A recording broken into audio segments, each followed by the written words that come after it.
গল্পের ছলে আজকের গল্প কৃষ্ণচন্দ্রের মূর্তি জেগে উঠেছে।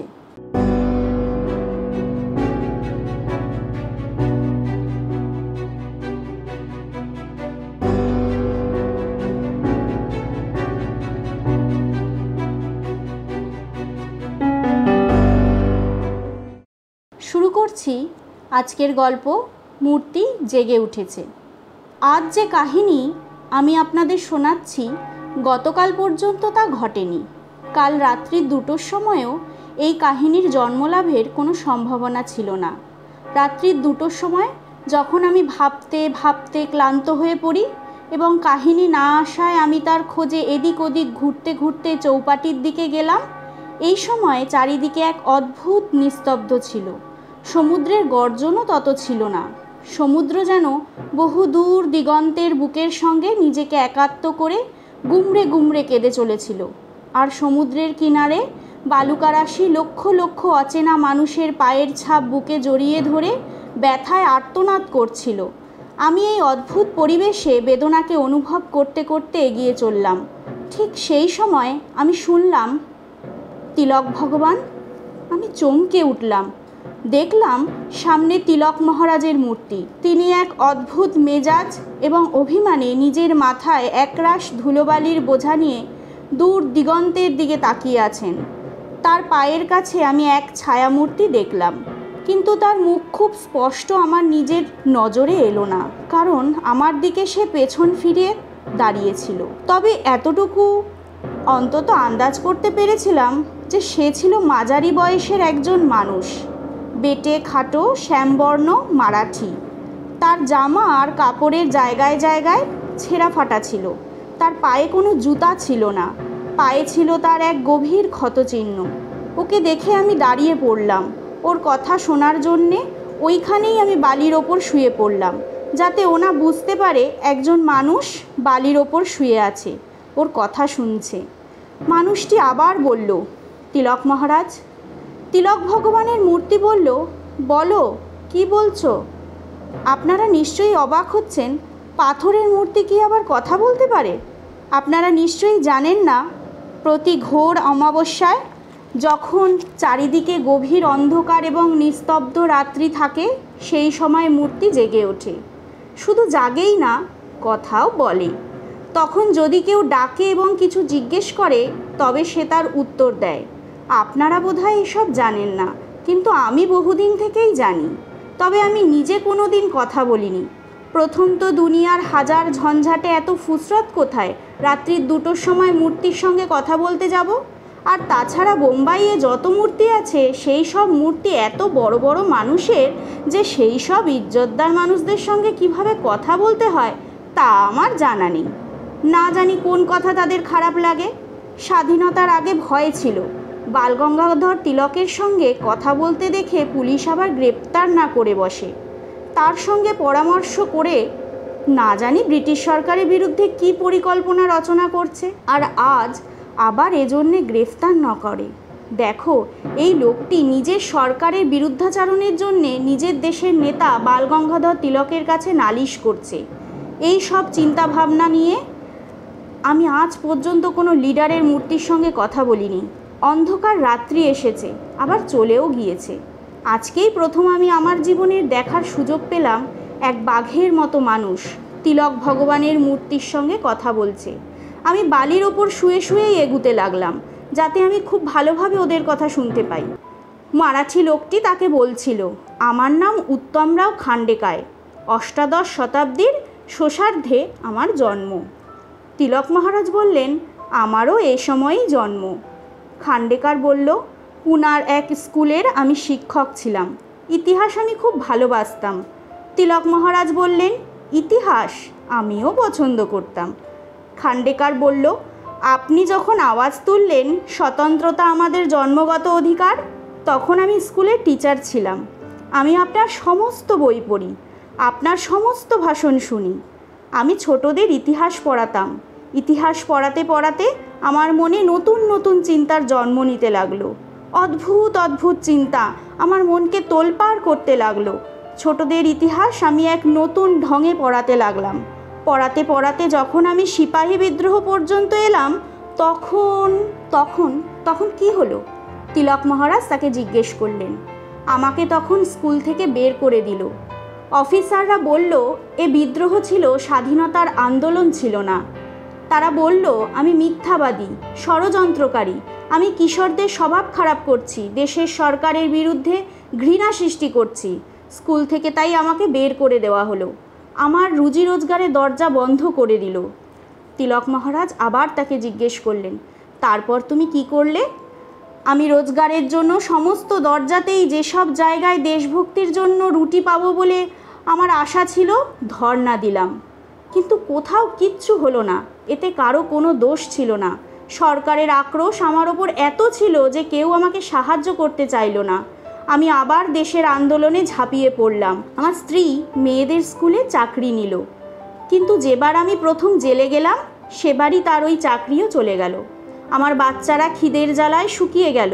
আমার স্ত্রী তার বাবা মার কাছে গেল, কিন্তু গ্রামের প্যাটেল তার মা বাবাকে বলল, মেয়ে যদি তোমাদের ঘরে থাকে তবে তোমাদের ওপরও বিপদ নেমে আসবে। আমার স্ত্রীকে তার বাবা মাও ঘর থেকে বের করে দিল। তখন তার বেঁচে থাকার সমস্ত পথ বন্ধ হয়ে গেল। ও বেশ্যাবৃত্তি করেও দিন চালাতে পারত, কিন্তু ওর আত্মা তা চাইল না। নদীতে ডুবে ও আত্মহত্যা করল। জেল থেকে আমি যখন ছাড়া পেলাম তখন আমি সম্পূর্ণ স্বাধীন। আমার ওপর তখন কোনো বোঝা নেই। আমি কৃষকদের মধ্যে খাজনা বন্ধ করার জন্যে কাজ করতে আরম্ভ করলাম। খাজনা বন্ধের আন্দোলন যখন শুরু হলো তখন আমি চন্দনবাড়ি গ্রামে এই আন্দোলন চালাচ্ছিলাম। প্রথমে অফিসার, তারপর পুলিশ এবং মিলিটারি এসে খাজনা আদায়ের চেষ্টা করতে লাগলো। আমি গ্রামের মানুষদের খাজনা দিতে নিষেধ করলাম, তারা আমাকে গুলি করলো, আমি মারা গেলাম। এই ক্ষত চিহ্নগুলো দেখুন, আমার সারা শরীরে কমসে কম 20টি গুলির চিহ্ন আছে। তিলক মহারাজ বললেন, আমি খুব দুঃখিত। তোমার নাম কি বললে?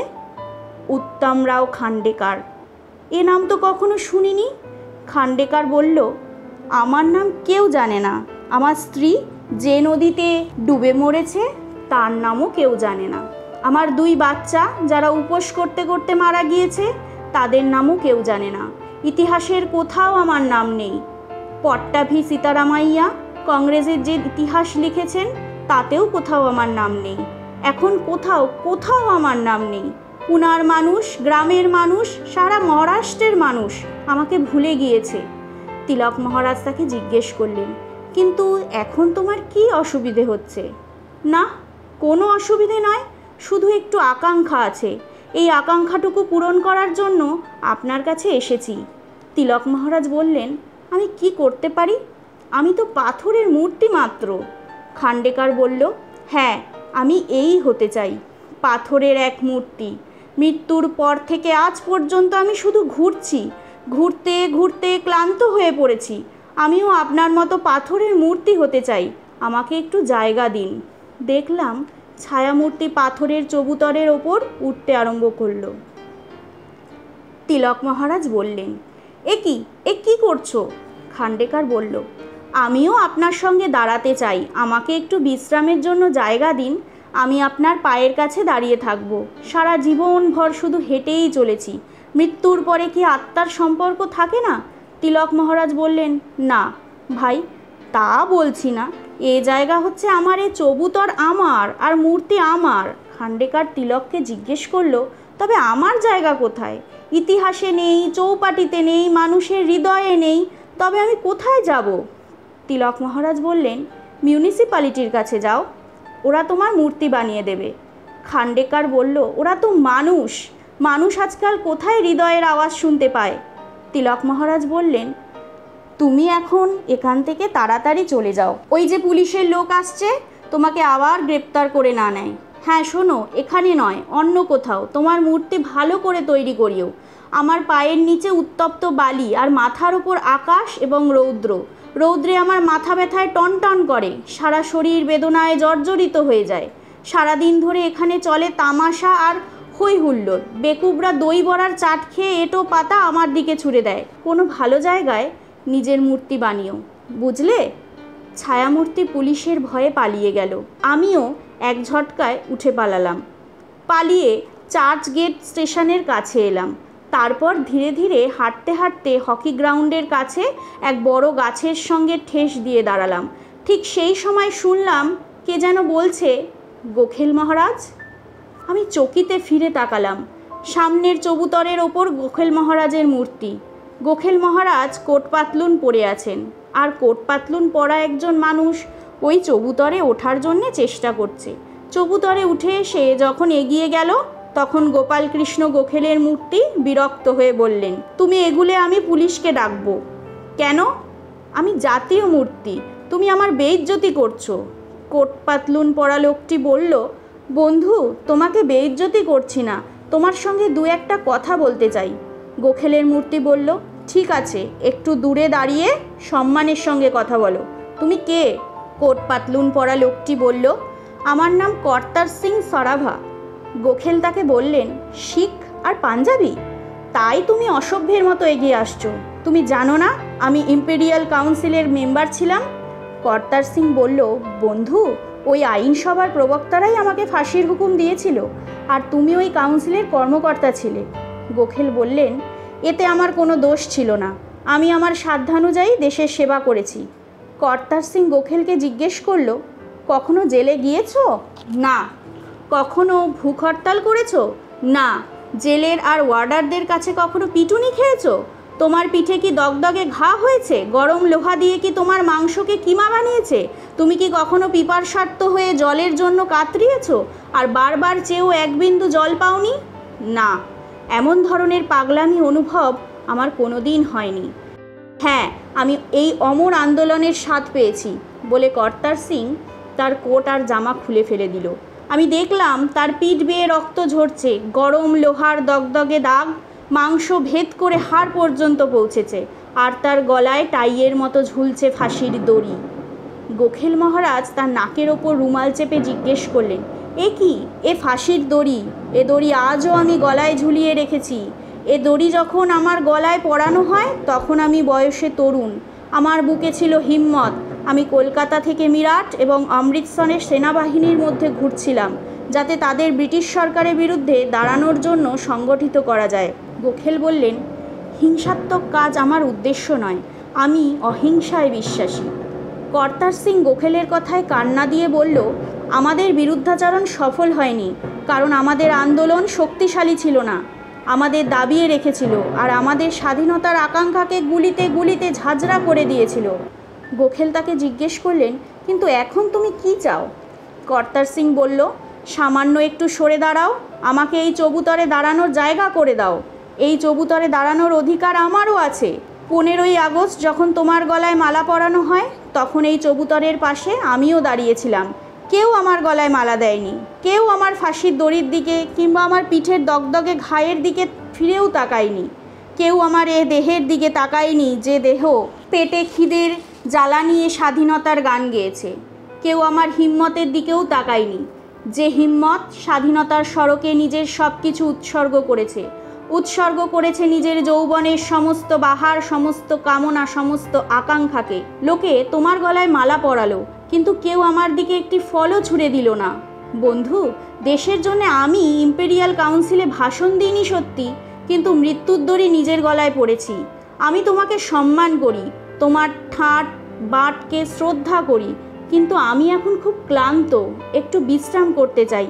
তোমারই মতো পাথরের মূর্তি হতে চাই, আমাকে সামান্য একটু জায়গা দাও। গোখেল মহারাজ বললেন, এখন আমি অপরাগ, তোমাকে আমার পাশে জায়গা দিতে পারি না, কেননা আমি অহিংসার পূজারী আর তুমি হিংসার। আমাদের দুজনের পথ ভিন্ন ভিন্ন। তুমি কেন মিউনিসিপ্যালিটির কাছে আর্জি পেশ করছো না? ওইখানে যাও, মনে হয় কাজ হয়ে যাবে। যদি হয়ে যায় তবে আমার আশেপাশে তোমার মূর্তি বানিও না। এই জায়গায় আমার নিজেরই বিরক্ত ধরে গিয়েছে। এই যে পাশে বিরাট গাছ দেখছো, পাখি এখানে বসে আমার মাথার ওপর বিষটা ত্যাগ করে, আর মানুষও বড় একটা এদিকে আসে না।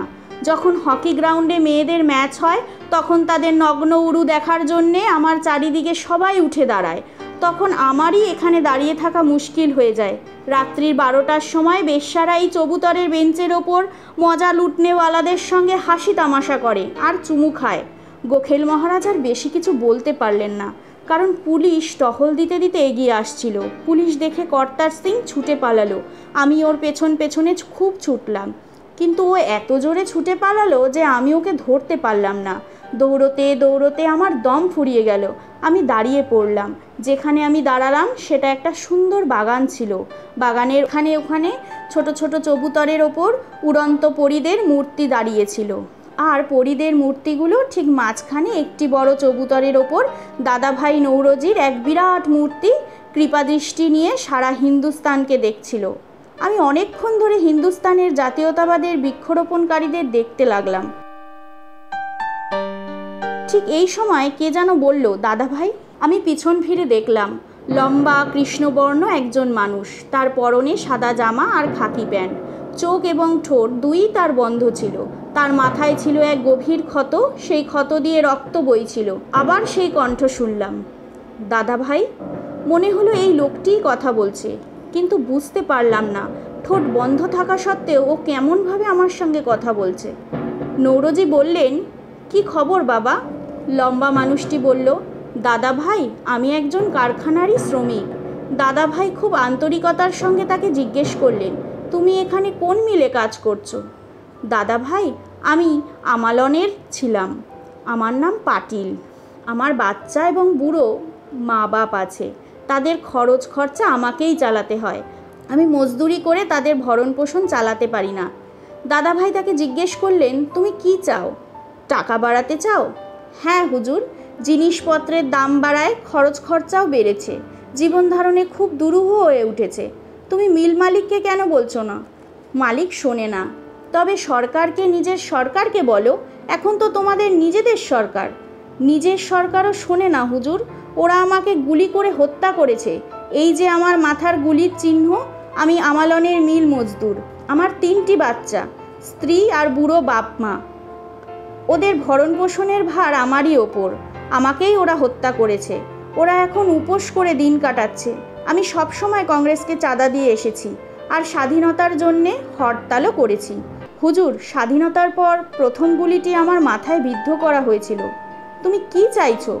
কিছুই চাই না, শুধু আপনার ছত্রছায়ায় একটু দাঁড়াতে চাই। আমি আপনার পাশে দাঁড়িয়ে সারা দুনিয়াকে আমার মাথার এই লাল নিশানা দেখাতে চাই। দাদাভাই, আমার মাথার এই রক্ত কি কোনোদিন বন্ধ হবে না? আমার বুড়ো বাপকে কেউ কি রুটি দেবে না? আমার স্ত্রীকে কি কেউ লজ্জা নিবারণের জন্য এক টুকরো কাপড় দেবে না? আমার মার মমতার কি পিপাসার্তই থাকবে? দাদাভাই বলুন। আপনি তো পার্লামেন্টে বাঘের মতো গর্জন করতেন, এখন কেন চুপ করে আছেন? আমার চোখ জলে ভরে উঠল। এরপর আমি আর কিছুই শুনতে পারলাম না। আমি ওইখান থেকে চলে এলাম। কাঁদতে কাঁদতে এআইসিসির প্যান্ডেলের সামনে, যেখানে মহাত্মা গান্ধীর মূর্তি ছিল, সেখানে এসে দাঁড়ালাম। এআইসিসির অধিবেশন শেষ হয়ে গিয়েছিল। দর্শকরাও চলে গিয়েছিল। প্যান্ডেল খোলা হচ্ছিল। লম্বা লম্বা বাস লরি বোঝাই করে নিয়ে যাচ্ছিল। আমি মূর্তির কাছে এগিয়ে গিয়ে রুদ্ধ কণ্ঠে বললাম, বাপুজি, দেখো তোমার রামরাজ্যে কি অত্যাচার চলছে। লেংটি পড়া বাপু, আমি তোমাকে দেখাচ্ছি তোমার পূজারীরা তোমার নামে কি করছে। কিন্তু মূর্তি আমার কথার কোনো জবাব দিল না, কারণ অমাবস্যার রাত শেষ হয়ে গিয়েছিল আর রক্তিম সূর্য উদিত হচ্ছিল। ভোর হয়ে গেলে মূর্তি আর কথা বলে না। আমার পাশেই একজন শ্রমিক দাঁড়িয়েছিল। সে আমাকে বলল, চবুতরের কাছ থেকে সরে যাও, এই মূর্তিকে উঠিয়ে নিয়ে যেতে হবে। আমি তাকে জিজ্ঞেস করলাম, কোথায়? ও বলল, এক মিল মালিক এটা কিনে নিয়েছে, মূর্তি আজ তার ঘরে উঠবে। শুনলেন আজকের গল্প, মূর্তি জেগে উঠেছে।